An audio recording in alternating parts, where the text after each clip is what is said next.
La discusión sobre la ordenación de mujeres nos ha puesto ante la necesidad de estudiar y considerar un texto que está en la primera epístola del apóstol San Pedro.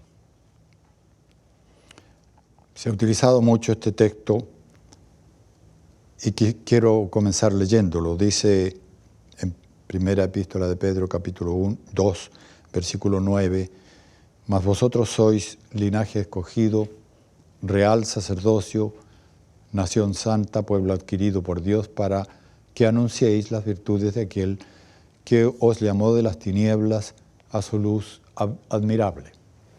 El punto aquí es el sacerdocio de todos los creyentes. ¿Son todos los creyentes sacerdotes? Si son, ¿en qué sentido? ¿Para qué? Si no son, ¿por qué no? Un estudio de cualquier enseñanza bíblica, cualquier texto, nos requiere un análisis del contexto inmediato y cualquier otro vínculo que tenga con otros sectores de la Biblia, que sería el contexto general. Y es lo que vamos a hacer. Primero vamos a analizar la epístola en sí como contexto inmediato y luego de dónde viene este contenido que tenemos delante de nosotros en la cita de Pedro, porque Pedro cita un texto del Antiguo Testamento. Primero, ¿a quién estaba dirigida la epístola? Porque también es importante el auditorio que tiene en mente el escritor bíblico. Les está diciendo a ese auditorio algo concreto. Y el auditorio está dado en dos textos de la epístola. Primero, al comienzo, capítulo 1, dice Pedro, apóstol de Jesucristo, a los expatriados de la dispersión en el Ponto, Galacia, Capadocia, Asia y Bitinia. Está dirigiéndose a grupos de creyentes cristianos que están ubicados en lo que hoy es Asia Menor o Turquía. Zona convulsa del mundo hoy. En este momento, siendo víctima de guerras pequeñas, guerras grandes, guerras que involucran grupos de fe, grupos raciales y también involucran masas humanas como la humanidad entera, porque Europa, Estados Unidos, de algún modo están afectados. Ese es el ambiente de hoy, de esa sección. Entonces era un grupo de hermanos judíos que estaban en la dispersión, que habían tenido que salir huyendo de su patria. Y además hay un grupo de creyentes paganos que se habían convertido en la zona. Así que son de origen griego, de origen romano o de otras nacionalidades, pero la cultura es la cultura griega. Eso por un lado. Por otro lado, en el capítulo 4, el apóstol introduce otro auditorio, que ya no es este definido geográficamente, sino definido temporalmente. Dice, mas el fin de todas las cosas se acerca. Sed pues vosotros sobrios y velad en oración. Es decir, también incluye a los que están viviendo en la época final. ¿Por qué junta los dos? Porque el grupo de Asia estaba sufriendo persecuciones y el grupo del fin del tiempo, al cual también se dirige, sufrirá persecuciones en el tiempo del fin. Es decir, en un ambiente de persecución están integrados cristianos del comienzo y cristianos del fin de la era cristiana. Ellos tienen dificultades serias y la dificultad seria mayor es la seguridad en lo que ellos creen, de qué manera están seguros en Dios.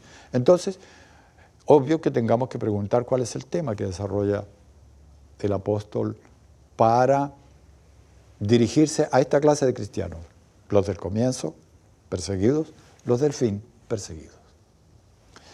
Y él lo dice en un texto al comienzo y otro texto al final. Como el del fin es más claro, voy a empezar por ahí. En el versículo 12 del último capítulo 5, dice que envía esta carta por Silvano, a quien tengo por hermano fiel, os he escrito brevemente amonestándoos y testificando que esta es la gracia verdadera de Dios. La epístola es una testificación acerca de la gracia verdadera de Dios, lo cual hace entender que hay una gracia falsa. Porque si hay una gracia verdadera, es porque hay otra que no es verdadera. Entonces, él está hablando sobre la gracia verdadera. Esa es la gracia que les va a dar seguridad en medio de la persecución, que les va a permitir vivir correctamente como cristianos. Persecución. Al comienzo de la carta, definiendo el contenido, dice: bendito el Dios y Padre de nuestro Señor Jesucristo, que según su gran misericordia nos hizo renacer, según su gran misericordia. Gracia, misericordia, estos son sinónimos en la epístola. Está hablándonos de esa gracia que otorga, que da, que regala. La misericordia que perdona, que acepta, que extiende los brazos al que necesita la compasión de Dios. Y los que necesitan la compasión específicamente son los hermanos perseguidos de Asia Menor y los hermanos perseguidos del tiempo del fin. Ahora, en ese contexto, nosotros tenemos que observar qué es lo que dice acerca de cómo tienen que ser, qué tienen que ser los cristianos en esta situación. Situación de gracia, pero de persecución. Situación de misericordia, pero de abuso. El abuso humano y la persecución humana. La gracia y la misericordia por parte de Dios. Los cristianos en el medio, para hacer algo, ¿qué? Comienza a decirlo en el capítulo 2, versículo 4. Acercándoos a él, piedra viva, desechada ciertamente por los hombres, mas para Dios escogida y preciosa. Vosotros también, como piedras vivas, sed edificados como casa espiritual y sacerdocio santo. Aquí importante es ser una persona espiritual. Para todos los cristianos, de las dos épocas. Y además ser un sacerdocio santo, todos los cristianos de las dos épocas. Es decir, digámoslo por extensión, de todas las épocas. Entonces, si debe ser un sacerdocio santo el pueblo entero, esta es una característica importantísima que para Pedro es el modo de vivir en el tiempo de persecución. Naturalmente que la persecución es mucho más que un instante, es una época, la época primera del cristianismo y la época final del cristianismo. En este contexto, el apóstol dice: mas vosotros sois, otra vez, allá dijo sed, era un imperativo, aquí sois es una definición, sois linaje escogido, real sacerdocio, nación santa, pueblo adquirido por Dios.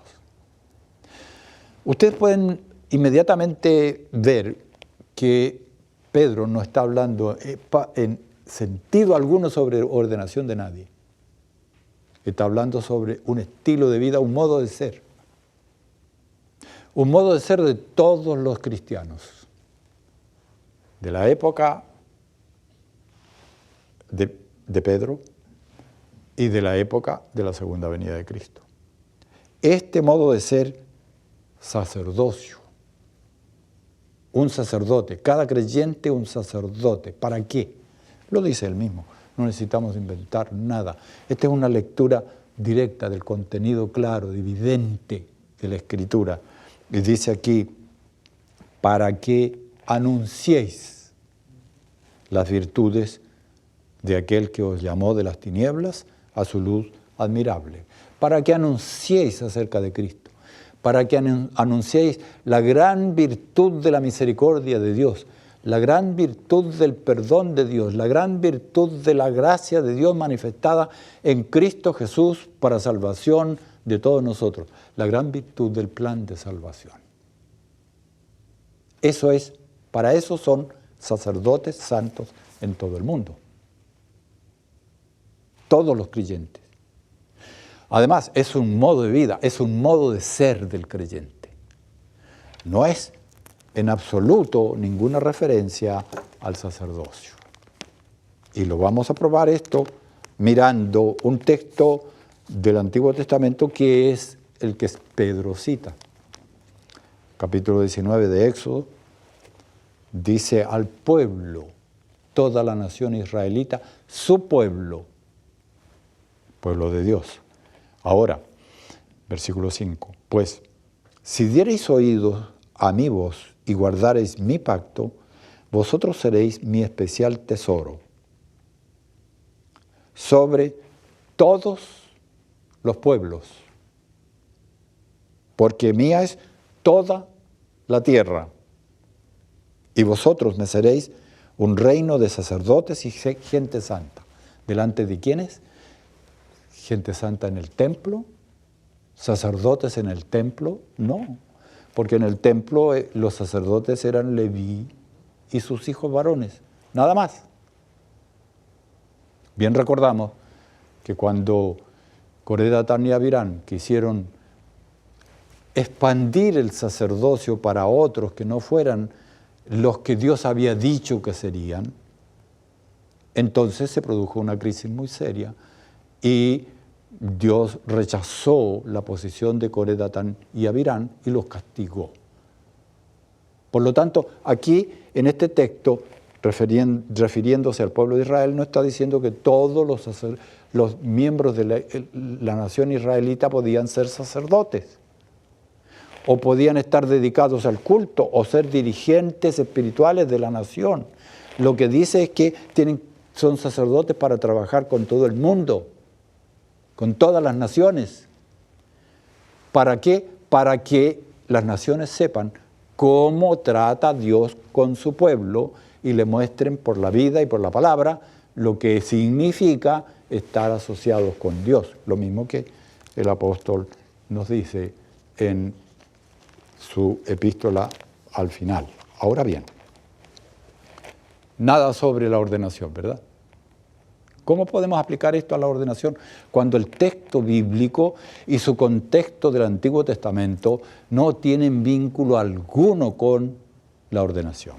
Más, hay otro elemento en la epístola que nos dice que no, porque después él habla acerca de, da consejos a los criados, da consejos a las mujeres, da consejos a los maridos, da consejos a toda la iglesia y a las mujeres les dice lo siguiente: mujeres, estad sujetas a vuestros maridos,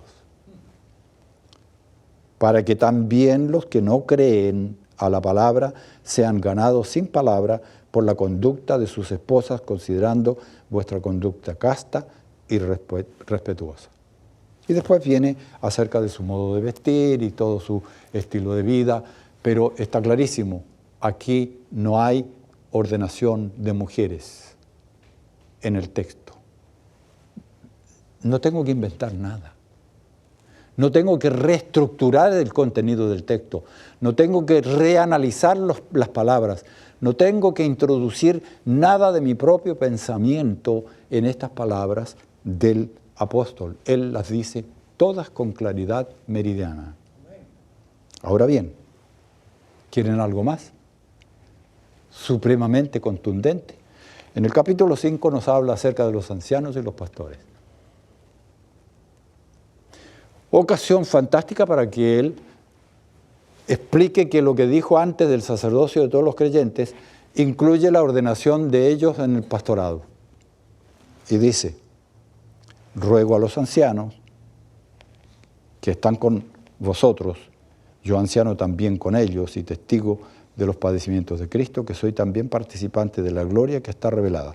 Apacentad la grey, y viene describiendo el trabajo del anciano. Finalmente, dice, cuando venga el príncipe de los pastores, esto funciona hasta cuando venga el príncipe de los pastores, en armonía con el estilo de vida que deben tener los que viven en el tiempo de la venida de Cristo. Sigue este estilo hasta que venga el príncipe de los pastores. Vosotros recibiréis la corona incorruptible de gloria. Esto indica con claridad que aquí no hay ordenación de mujeres en ningún momento de la epístola, bajo ninguna circunstancia se puede incorporar el tema. Todo lo que encontramos aquí es una experiencia espiritual del pueblo, bajo la gracia del Señor, es una experiencia de seguridad en la persecución, es un modo de vivir enteramente dedicado a la misión en el planeta Tierra, en todo el mundo, y es un modo de respetar lo que ya está enseñado sobre las mujeres y lo que ya está enseñado sobre los ancianos, que permanece inalterable todo esto hasta la venida del príncipe de los pastores. Más claro, ¿por qué tengo que inventar más claridad a lo que está meridianamente claro? El Señor espera que al estudiar nosotros la Escritura no le coloquemos a la Escritura nada y extraigamos de la Escritura todo lo que está, todo lo que nosotros necesitamos, y que vivamos en armonía con todo lo que está revelado en la Sagrada Escritura. Eso sería todo, sencillo como la Escritura siempre es, claro como el Espíritu Santo es claro en todas sus cosas, directo como directo es Dios, cuando nos da la gracia y cuando nos da toda su revelación.